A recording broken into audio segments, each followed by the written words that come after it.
Iya guys, assalamualaikum warahmatullahi wabarakatuh. Kembali lagi bersama channel yang membahas apapun itu yang ada di dunia ini. Tanpa berlama-lama lagi, langsung saja kita ke pembahasannya. Tapi sebelum itu subscribe dulu boy, oke?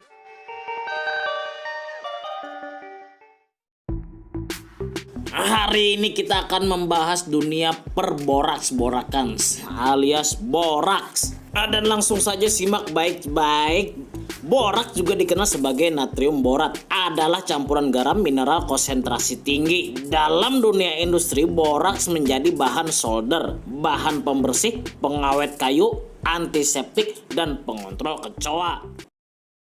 Menurut laman dari Wikipedia, boraks pertama kali ditemukan di dasar danau kering di Tibet dan diimpor melalui jalur sutra ke Jazirah Arab pada abad ke-8 Masehi. Boraks pertama kali digunakan secara umum pada akhir abad ke-19 oleh perusahaan Pacific Quartz Borax Company yang dipimpin oleh Francis Marion Smith. Dan itulah asal muasal pertama kali boraks digunakan.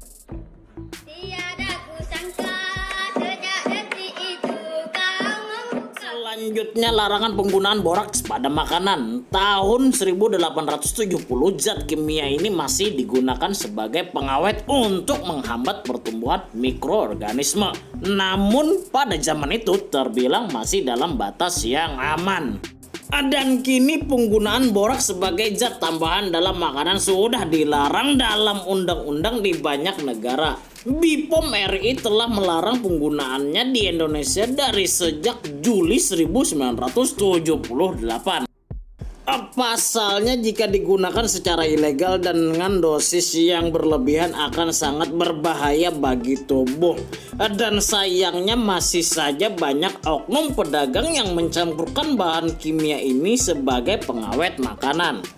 Dan beberapa contoh makanan yang sering ditambahkan zat ini adalah bakso, mie, gorengan, kerupuk, ketupat, lontong, cimol, dan lain-lain.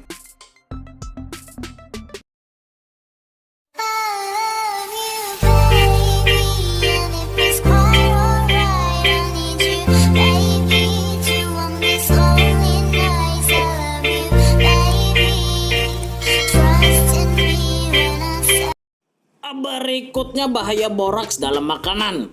Ketika tertelan boraks dalam dosis tinggi dapat meracuni semua sel-sel tubuh dan menyebabkan kerusakan usus, hati, ginjal, dan otak.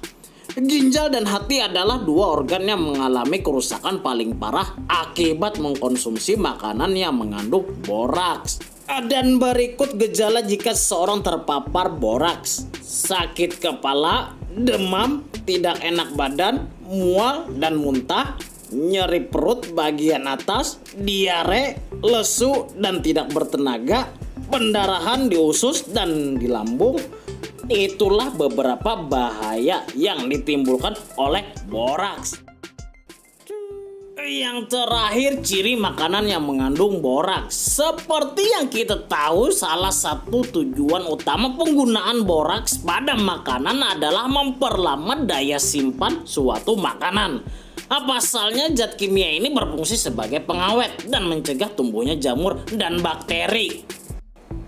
Selain itu, zat kimia ini juga dapat membuat makanan tampak lebih menarik dan menggugah selera. Agar Anda tidak tertipu daya oleh penjual makanan yang menggunakan boraks pada makanannya, berikut ciri-ciri yang bisa dilihat secara kasat mata. 1. Bertekstur sangat kenyal dan tidak mudah hancur. 2. Berwarna sangat mencolok dari aslinya. 3. Berbau menyengat yang mencurigakan. Dan 4. Tidak busuk meski sudah disimpan lebih dari 3 hari di suhu ruangan. Dan itulah beberapa ciri makanan yang bisa kita amati secara kasat mata. Iya, sekian dulu pembahasan kita mengenai boraks kali ini. Semoga bermanfaat bagi kalian yang menontonnya dan yang suka jajan sembarangan. Jika bermanfaat, kalian bisa bagikan ke orang-orang terdekat kalian. Oke.